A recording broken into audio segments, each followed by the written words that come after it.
कृपया चैनल को सब्सक्राइब करें और प्राचीन काल में वाराणसी में जनक नाम के एक राजा राज्य करते थे। उन्हीं के राज्य में एक ब्राह्मण कुल में एक लड़के का जन्म हुआ। उनका नाम सेनक कुमार रखा गया। कुछ बड़ा होने पर वह लड़का तक्षशिला जाकर सब विद्याएं सीखकर फिर वाराणसी लौट आया। राजा ने उसे चतुर जान अपने मंत्री पद पर नियुक्त कर लिया। उस लड़के ने बोलने की कला के साथ साथ किसी भी बात को समझाने की क्षमता भी थी। वे पूर्व बुद्धों की तरह धर्म सभा में धर्मोपदेश भी दिया करता था। लोग उनके धर्मोपदेशों को सुनकर प्रभावित हो जाते थे। राजा जनक के राज्य में एक बूढ़े ब्राह्मण ने भिक्षा मांग मांग कर 1000 कारशापन जमा किया था। उन कारशापनों को एक दूसरे ब्राह्मण के पास रख और मांगने के लिए कहीं बाहर चला गया। कुछ दिनों के बाद बाहर से आने पर उसने जिस ब्राह्मण को कारशापन दिया था उससे मांग की। धन रखने वाले ब्राह्मण ने कहा कि मैं तो आपका धन खर्च कर दिया, अब मैं आपको उतना धन भी नहीं दे सकूंगा। आप धन के बदले मेरी लड़की ही ले लें। बूढ़े ब्राह्मण ने लड़की ले ली और दूसरे गांव में जाकर रहना शुरू किया। वह लड़की अपने पति से संतुष्ट नहीं होने के कारण व्यभिचारिणी हो गई। एक दिन वह ब्राह्मणी निश्चित रूप से पाप कर्म करने की इच्छा से ब्राह्मण को कहीं बाहर भेजने के लिए मन में सोचकर घर के सब काम धंधों को छोड़ बिछावन पर जाकर चुपचाप लेट गई। ब्राह्मण ने आकर पूछा कि भगवती क्या हुआ। ब्राह्मणी बोली कि मैं आपके घर के सब काम धंधों को नहीं कर सकती हूँ, आप सहायता के लिए एक दासी ला दीजिए। ब्राह्मण ने कहा कि मेरे पास धन नहीं है, क्या लेकर दासी लाऊंगा। उस ब्राह्मणी ने कहा कि भिक्षा मांगकर धन जमा कीजिए और उससे दासी लाइए। ब्राह्मण ने कहा कि भगवती रास्ते में कुछ खाने के लिए दे दीजिए, मैं कहीं बाहर जाकर भिक्षा मांग धन जमा कर दासी ले आऊंगा। ब्राह्मणी ने एक चमड़े की थैली में सत्तू बांध कर दे दिया। वह ब्राह्मण कहीं बाहर जाकर भीख मांग मांग कर 700 कारशापन जमा किया और मन में सोचा कि इस धन से एक दासी हो जाएगी। वह 700 कारशापन लिए घर की ओर चल दिया।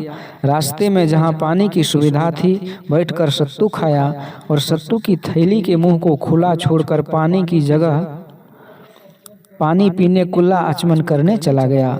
जहाँ सत्तू खाया उसी जगह एक वृक्ष की खोहड़ में एक काला विषैला सांप रहता था। वह सत्तू की सुगंध पाकर खोहड़ से निकला और सत्तू की थैली में घुस गया।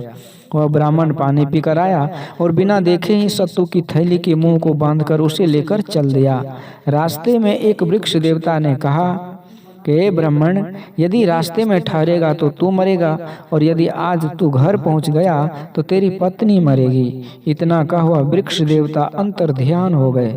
यह सुन वह ब्राह्मण मृत्यु भय से भयभीत हो रोते हुए वाराणसी नगर पहुंचा। संयोग से वह पूर्णमासी का दिन था। वह दिन ऊंचे आसन पर बैठकर सेनक कुमार के धर्मोपदेश का समय था। जनता उनके उपदेश सुनने के लिए टोलियां बनाकर जा रही थी। उस ब्राह्मण ने उन लोगों से पूछा कि आप लोग कहाँ जा रहे हैं। उन लोगों में से एक ने कहा कि आज सेनक पंडित का पूर्व के बुद्ध के समान उपदेश होगा। आप इस बात को जानते हैं, हम लोग उन्हीं के उपदेश सुनने जा रहे हैं। ब्राह्मण ने सोचा कि सेनक कुमार पंडित है और मैं मृत्यु के भय से भयभीत हूँ। अगर मैं उनके पास जाऊं तो वे हमारे भय को दूर कर सकते हैं। मुझे भी उनका उपदेश सुनने के लिए जाना चाहिए। वह ब्राह्मण भी उन लोगों के साथ सेनक पंडित का उपदेश सुनने के लिए चल दिया। सब लोग उनके उपदेश को सुनकर साधु साधु करते थे, पर वह ब्राह्मण मृत्यु के भय से रोता था। सेनक पंडित उन सबों को देखते हुए जब उस ब्राह्मण को रोता हुआ देखा तो वे समझ गए कि अवश्य ही यह व्यक्ति दुखी है। सेनक पंडित ने उस ब्राह्मण से पूछा कि आप क्यों रो रहे हैं। उस ब्राह्मण ने कहा कि मैं अपने घर की ओर जा रहा था। रास्ते में एक वृक्ष देवता ने कहा कि हे ब्राह्मण, यदि रास्ते में ठहरेगा तो तेरी मृत्यु होगी और यदि आज घर पहुंच गया तो तेरी पत्नी मरेगी। यह सुनकर मैं बहुत डर गया हूँ। सेनक पंडित उनके कंधे पर रखे सत्तू की थैली को देखकर सब जान गए और उन्होंने कहा कि ब्राह्मण, तुम्हारे कंधे पर जो सत्तू की थैली है उसमें एक विषैला सांप घुस गया है। थैली को नीचे रखकर उस सांप को बाहर करो। जब तुम सत्तू खाकर पानी पीने गया उसी समय सांप उसमें घुस गया है। जब सत्तू की थैली का मुंह खोला तो उससे एक विषैला सांप निकला, जिसे जंगल की ओर भगा दिया गया। ब्राह्मण ने कहा कि हे पंडित, आपने मेरी और मेरी पत्नी की रक्षा किया है। मेरे पास 700 करशापन है, आप इसे ग्रहण करें। आपके चलते ही हम लोगों की रक्षा हुई है। यदि मेरे पास 1,00,000 करशापन होता तो वह भी आपको दे देता। सेनक पंडित ने कहा कि मैं उपदेश देकर उसके बदले में धन नहीं लेता हूँ। तुम्हारे पास 700 करशापन है और मैं तुझे 300 करशापन देकर 1,000 करशापन पूरा कर देता हूँ। इसको लेकर आप अपने घर जाएं। पुनः सेनक पंडित ने पूछा कि आपको धन जमा करने के लिए किसने कहा? ब्राह्मण ने कहा कि मेरी पत्नी ने कहा। सेनक पंडित ने पूछा कि आपकी भार्या वृद्धा है या तरुणी? ब्राह्मण ने कहा कि वह तरुणी है। सेनक पंडित ने कहा कि वह अवश्य ही अनाचार करती होगी। स्वतंत्र होकर अनाचार करने के लिए ही उसने आपको धन मांगने के लिए बाहर भेजा है। आप जब घर जाएंगे तो घर पहुंचने के पहले धन को घर से बाहर ही रख देंगे, तब घर जाएंगे। नहीं तो वह उससे प्रेम करती है उसको दे देगी, जिससे प्रेम करती है उसको दे देगी। ब्राह्मण कुछ रात्रि होने पर घर पहुंचने के पहले घर के बाहर ही एक वृक्ष की खोहड़ में धन को रखकर घर गया और घर के दरवाजे पर खड़े होकर पुकारा कि भगवती। वह स्त्री आवाज सुन और आवाज को पहचान कर जिससे प्रेम करती थी झट से उसको दूसरे दरवाजे से बाहर निकालकर खड़ा रहने के लिए बोली और स्वयं ब्राह्मण के पास गई और ब्राह्मण के हाथ से थैली लेकर बोली कि थैली तो खाली है, धन कहाँ है? ब्राह्मण ने कहा कि बाहर अमुक वृक्ष की खोहड़ में रखा हूँ, प्रातः ले आऊंगा। यह सुनकर उस स्त्री ने धन का पता अपने यार मित्र को बता दिया और वह यार मित्र धन लेकर अपना घर चला गया। प्रातः जब ब्राह्मण धन लेने गया तो उसे धन न मिलने पर उसने सेनक पंडित से जाकर धन न मिलने के संबंध में कहा। सेनक पंडित ने पूछा कि धन रखने का पता आपने अपनी पत्नी से भी कहा था? ब्राह्मण ने कहा कि हाँ, मैंने तो उसके पूछने पर धन रखने का पता बता दिया था कि वह धन गांव के बाहर एक वृक्ष के खोड़ में रखा हूँ।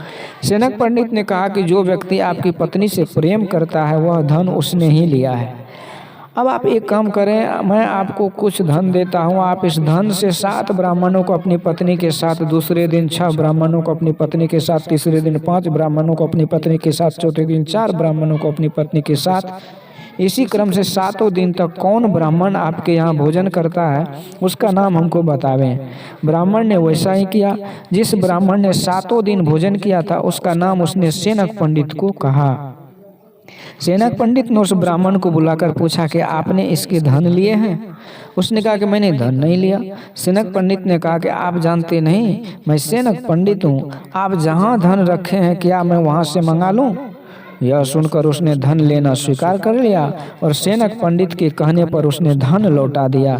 सेनक पंडित के द्वारा अनाचार करने वाले ब्राह्मण और ब्राह्मणी को राजदंड मिला और बूढ़े ब्राह्मण को सेनक पंडित ने अपने पास रख लिया। इतना कहकर भगवान बुद्ध ने अपने शिष्यों से कहा कि अतीत काल में वह धन मांगने वाला ब्राह्मण आनंद था और वृक्ष देवता जो आकाशवाणी सुनाई वो सारे पुत्र था और सेनक पंडित तो मैं ही था। तो